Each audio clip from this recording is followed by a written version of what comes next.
Today I'm reviewing the Linner noise cancelling earbuds, and I'm going to give you my thoughts and feelings about them as I've been using them for a couple weeks now. First I'll start with the aesthetics, and then I'll move on to the functionality, and I'll give you my pros and cons probably throughout, and then a final verdict. So the first thing you notice is that it comes in this nice, it's roughly hewn, but it's a gray denim case, which I actually like. I think this is a nice welcome change from a lot of the space-time capsules that we get from Beats. It feels like I could put this in my jean pocket. I can. It feels very. It feels inviting. It has a nice, soft sensation, familiar sensation, and then there's a piece of literature in here that follows. But I'm going to remove them as if we're using them. And you see the wires, which actually uncoil pretty nicely. I was really happy about that because most of the time my Apple phones do not uncoil so nicely, so I appreciate that.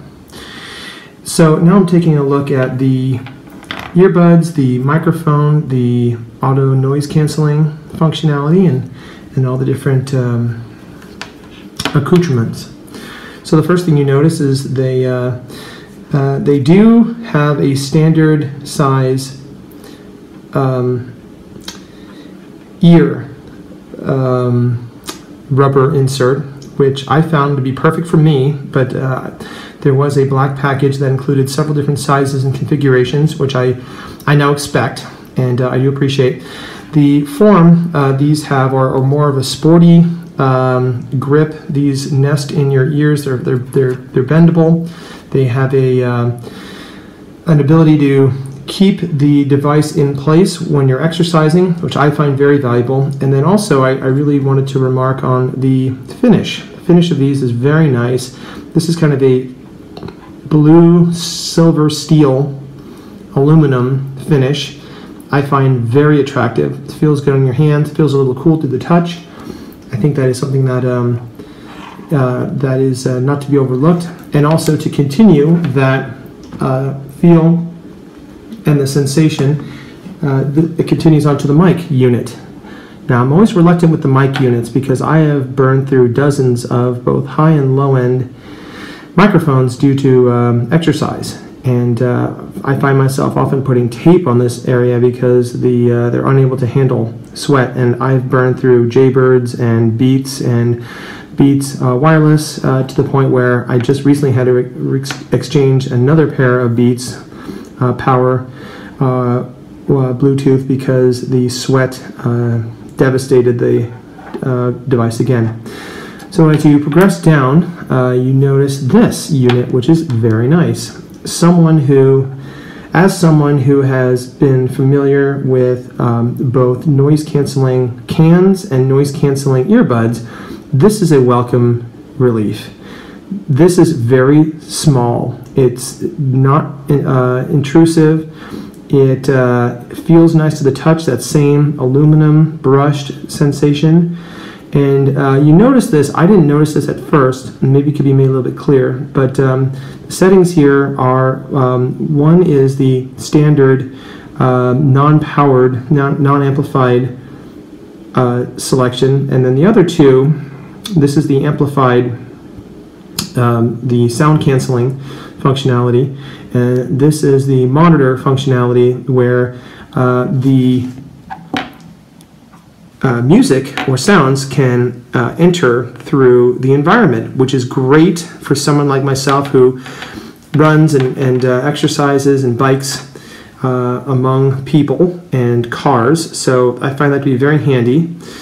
The charging mechanism of this is utterly genius. I'll include those in the pictures, but they were able to figure out how to charge through the mini jack, which is a genius move. I don't know why more companies are not adopting that for powered headphones, and I find it great because it's a plug where I could find fairly readily, if not make an adapter myself, but the less than an inch size black charger plug goes directly into the USB port 2 or 3 with no other dongles. I find that very refreshing, and I get a lot of playtime out of this. I can go several days without bothering to charge. I wish there was a way for me to tell how much charge remains, but that's a small nit. I think the button is well placed. I think it's responsive, and you get a nice click feedback. Tactile is very important. And then, as I mentioned, coming down toward the actual mini jack plug, it feels good. It feels like I can get purchase on this plug and place it in. Also is thin enough for current, I say current, excluding Apple 7 phones and devices, to plug in even when a case might be blocking or at least obscuring the entry point. So I find that overall the design and aesthetics of this, the Linner phones are a 9, a solid 9. I'm taking off 1 point, and I'll tell you why. I've noticed, this is actually my second pair that I received, and the company Linner has been incredibly generous and very communicative and very concerned about my questions. The first version I got had a little bit of a hissing sound in it, and to the point where, regardless of the sound volume, it was producing a hissing sound, and those will be diagnosed once I send them off to the company. But these do not have that. These do not have that. I do notice that there's a very slight hissing sound when you select the audio noise canceling functionality. Not so much the monitoring, but there is a distinct difference between these two, and even in the inert state.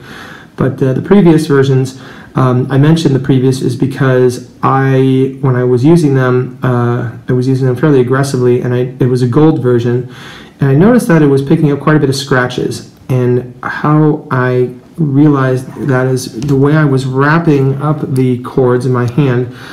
The aluminum piece was making contact with either the microphone piece or the headphones. It was bumping into it. You can see some scratches here, fairly trivial because it's on the outside, but I'm kind of a neat freak. I noticed that immediately, and I feel like if this isn't tended to, this could potentially have the ability to be a problem going forward.